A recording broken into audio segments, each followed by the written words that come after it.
Boots on the ground in Iowa. Accelerated fundraising. More national media interviews. A flood of new press statements. A rise in attack ads on the web, with a flurry of activity from his super PAC and hints dropped in private conversations with confidants and advisors. Donald Trump is signaling a heightened interest in reclaiming the White House, and laying the necessary groundwork to do it. Since his November defeat, Trump and his allies have fanned the notion that he will seek a rematch in 2024. That's nothing new. Prior to his first bid for president, Trump feinted and flirted with runs for president for decades without pulling the trigger. But associates say President Joe Biden's declining political fortunes amid the resurgence of coronavirus and the August 15 fall of Kabul have intensified the interest of the former president, who is already motivated by a burning sense of pride and grievance over his loss to Biden. Trump sees Biden as on the ropes. He wants to throw punches as a combatant, not a heckler from the stands, said Florida Rep. Matt Gaetz, adding that Trump is in no rush to announce, though, because the base is rightly loyal to him.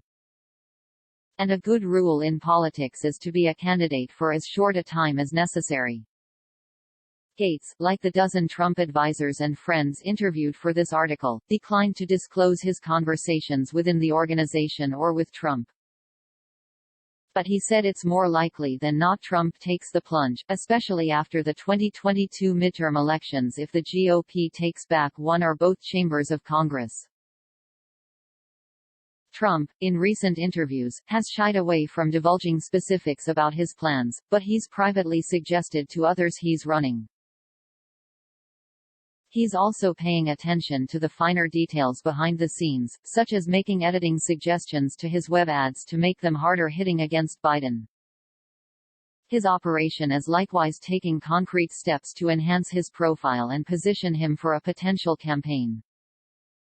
In addition to hiring a new communications staffer to keep up with the increased activity, several rallies have been added recently to Trump's fall schedule. There are plans for events in the first-in-the-nation presidential state of Iowa and the critical swing state of Florida.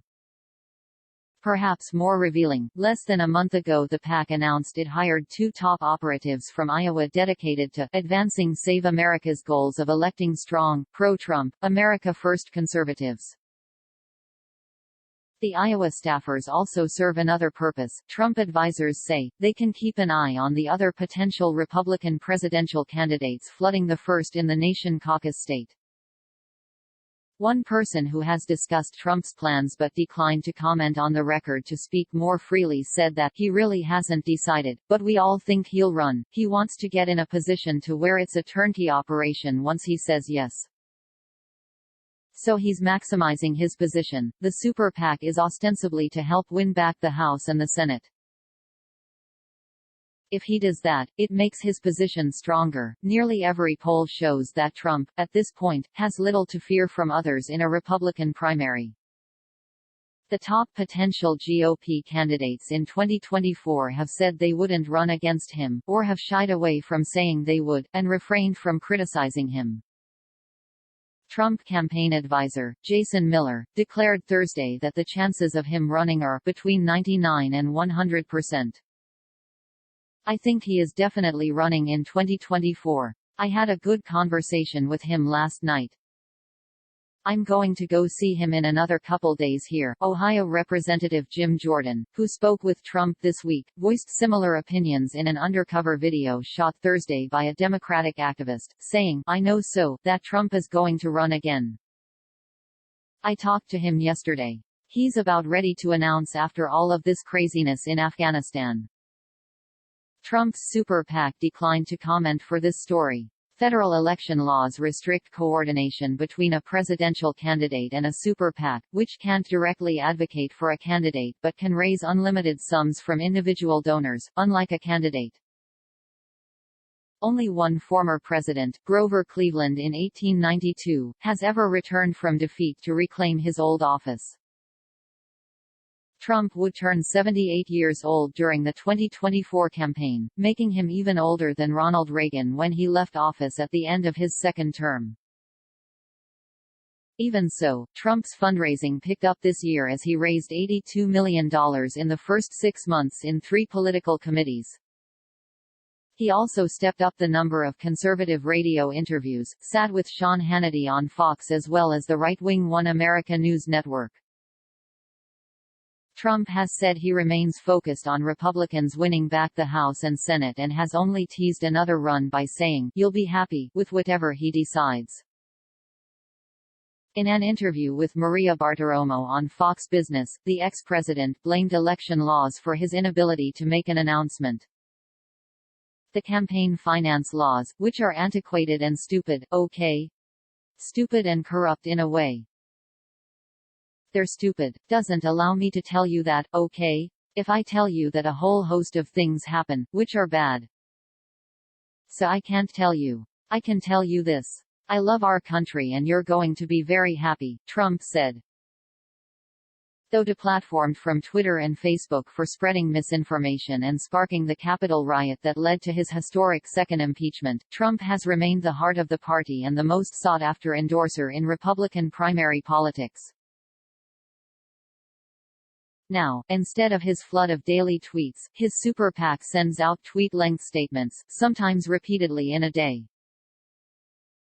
The pace notably picked up in mid-August as Biden struggled to gain public approval for his handling of the U.S. exit from Afghanistan. Biden has said he was following Trump's planned withdrawal. He started bleeding, and Trump is like a shark. He smelled blood, said one confidant with whom Trump has recently spoken. But another cautioned that he was running before the Afghanistan debacle. It's nothing new. Tony Fabrizio, who polls for Trump's Save America Super PAC, said Trump is paying attention to Biden's dismal numbers.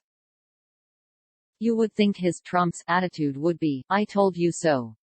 But instead, he is angry because he believes rightly or wrongly that the election was stolen from him and that all that has happened under Biden could have been avoided, he said. On the day Kabul fell, the former president began criticizing his successor's every decision in Afghanistan, boasting on cable news shows and conservative radio of how he would have done a better job if he was still in the White House. Biden, in turn, blamed Trump for leaving him a foreign policy mess, in a nod to his practice of releasing Rose Garden videos, recorded messages on the news of the day. Trump issued a video before Biden addressed the nation, directed at American service members and Afghans who were wounded or died in the Kabul airport suicide bombings. This tragedy should never have taken place, it should never have happened and it wouldn't have happened if I were your president, Trump said. Trump's Super PAC also released an advertisement titled, Surrenderer-in-Chief, that poked fun at Biden for tripping while walking up the stairs of Air Force One and spliced together statements made by Biden or his staff about Afghanistan. 4 months ago I didn't see that in him, said one Trump advisor, referring to a prospective 2024 bid. I saw someone who was going to wring his hands for a while about the election. It's really changed now because of what we're seeing from Biden. Former presidents have at times criticized their predecessor, but none have shattered the norms of post-presidential decorum like Trump, who has taken swipes at Biden and offered his own daily commentary. The former president, who has feuded with Gold Star families in the past, even chimed in with his own message to a Gold Star mother, Shayna Chappelle, after she and other Gold Star family members complained about Biden's demeanor toward them during a transfer ceremony at Dover Air Force Base. If I were president, your wonderful and beautiful son Kareem would be with you now, and so would the sons and daughters of others, including all of those who died in the vicious Kabul airport attack, Trump said in a statement, responding to her critical Facebook post about Biden. One former Trump senior administration official who remains close to the ex-president said that Trump planned to run even before Afghanistan. It's nothing new. Afghanistan didn't intensify Trump's interest, as it did convince Americans about the choice. Despite Trump's public posturing and private conversations, some aides are still hesitant to say with certainty their boss will jump in the race.